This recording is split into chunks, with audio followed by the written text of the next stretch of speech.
Assalamualaikum warahmatullahi wabarakatuh. Salam sejahtera, semoga senantiasa diberi kesehatan dimanapun kita semua berada. Izinkan saya Alfi sebagai perwakilan kelompok 3 untuk membuka presentasi berikut dengan topik kayu rekayasa.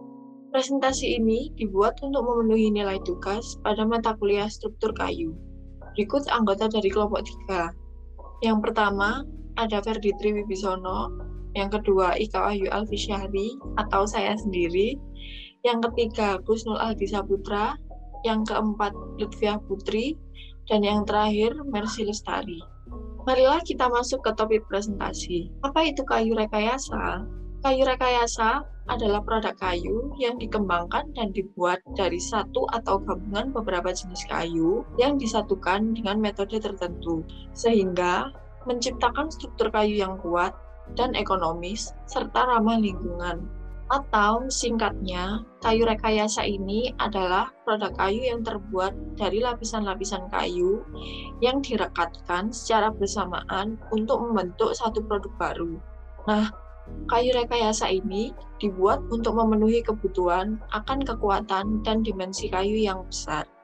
Untuk materi selanjutnya akan disampaikan oleh teman saya yaitu Mercy. Selanjutnya, kita akan membahas karakteristik dan apa saja sifat-sifat yang dimiliki kayu rekayasa.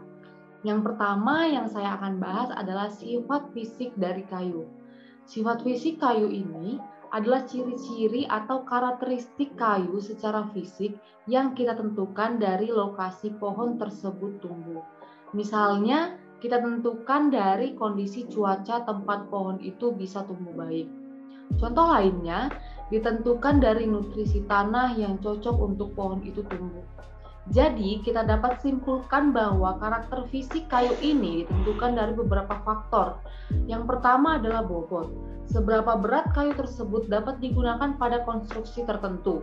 Untuk yang kedua adalah tekstur, yang ketiga corak serat, dan yang keempat adalah warna. Tekstur, corak serat, dan warna ini biasanya dipilih untuk keindahan bangunan, jadi merujuk ke arsitektur bangunan tersebut. Nah, sifat fisik ini berguna untuk menentukan kayu sebagai bahan yang sesuai dengan keperluan, sebagai contoh dalam pembuatan plafon rumah. Sifat fisik yang digunakan untuk plafon rumah ini tidak jauh dari coraknya seperti apa, cocok untuk tekstur yang bagaimana, dan warna yang mendukung arsitekturnya. Selain itu, bobot pun harus yang ringan. Nah, selanjutnya ada sifat fisik mekanik dari kayu rekayasa. Dan ini akan dijelaskan oleh teman saya, Ferdi. Assalamualaikum warahmatullahi wabarakatuh. Saya Ferdi Triwibisono dari kelompok 3 akan menjelaskan tentang sifat mekanik kayu. Sifat mekanik kayu adalah kemampuan kayu dalam menahan dan sebagai tolak ukur kekuatan suatu jenis kayu. Menentukan sifat-sifat mekanik kayu meliputi pengujian kayu terhadap kekuatan kompresi, kekuatan geser, kekuatan tarik, kekuatan kayu, kekerasan kayu, dan keulatan kayu. Beberapa hal yang dapat mempengaruhi sifat mekanik kayu yaitu faktor internal, massa jenis, massa kayu, serat miring, pada kayu, dan lain-lain.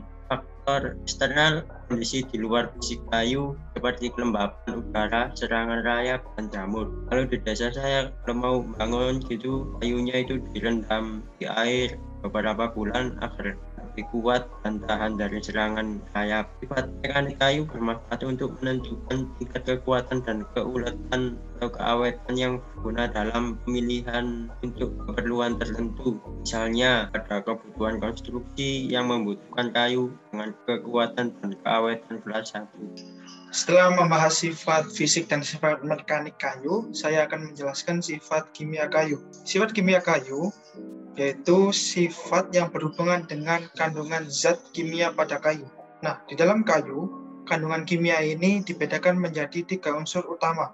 Yang pertama yaitu unsur karbohidrat yang terdiri dari selulosa dan hemiselulosa. Yang kedua yaitu unsur non-karbohidrat terdiri dari lignin. Yang ketiga yaitu unsur yang diendapkan dalam kayu selama proses pertumbuhan yang dinamakan dengan ekstraktif.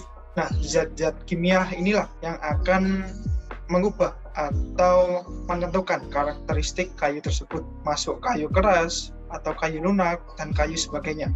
Nah, Setelah membahas sifat-sifat kayu, mulai dari sifat fisik, mekanik, dan sifat kimia, kita akan membahas kelebihan dari kayu rekayasa sesuai dengan subbab materi yang kami presentasikan. Kelebihan kayu rekayasa yang pertama yaitu lebih stabil.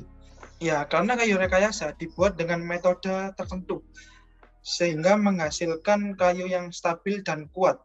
Nah, metodenya banyak macamnya. Biasanya ada yang dilem, disatukan, dan lain-lain. Sehingga awalnya kayu yang dari alam yang heterogen bisa dipilih-pilih mana yang kuat, mana yang lemah, dan dijadikan satu sehingga membentuk kayu-kayu yang homogen. Sesuai dengan kelebihan kayu rekayasa yang ketiga yaitu lebih homogen daripada kayu-kayu yang ada di alam. Yang terakhir yaitu kayu rekayasa bisa dibentuk sedemikian rupa mengikuti bentuk struktur sehingga bisa memunculkan nilai artistik atau keindahan. Nah, sejatinya kayu rekayasa itu merupakan kayu yang berbeda dengan kayu-kayu yang di alam atau jenis kayu lainnya. Di sini saya akan menjelaskan tentang contoh kayu rekayasa. Kayu rekayasa ada 4. Yang pertama ada box beam, yang kedua ada I-joist, yang ketiga ada glue laminate timbers atau glulam, yang keempat ada sandwich insulate panels atau SIPs. Keempat ini adalah kayu rekayasa. Kemudian kita lanjut dengan cara pengaplikasian kayu rekayasa tersebut. Yang pertama ada box beam. Box beam ini biasanya digunakan untuk menahan beban di bawah atap. Yang kedua ada I-joist, adalah susunan gelagar-gelagar dengan jarak yang cukup dekat antara satu dengan yang lainnya. Dan biasanya berfungsi untuk menahan lantai atau atap bangunan, sama seperti box beam tadi. Tapi bedanya itu ini rapat gitu. Kalau box beam kan cuma satu. Biasanya dikenal sebagai balok anak atau balok sekunder. Kemudian glue laminate timbers adalah seperti berikut ini gambarnya.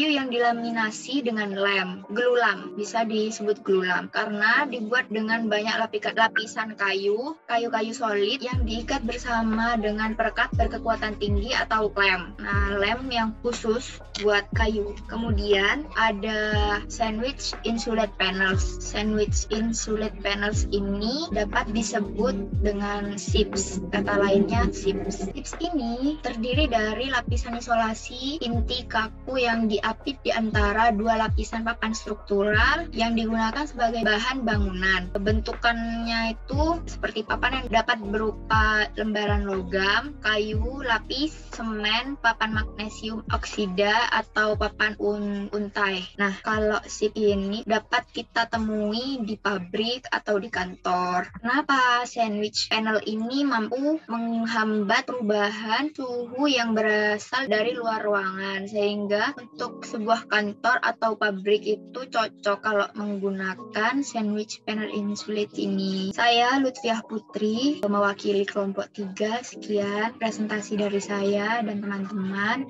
Terima kasih.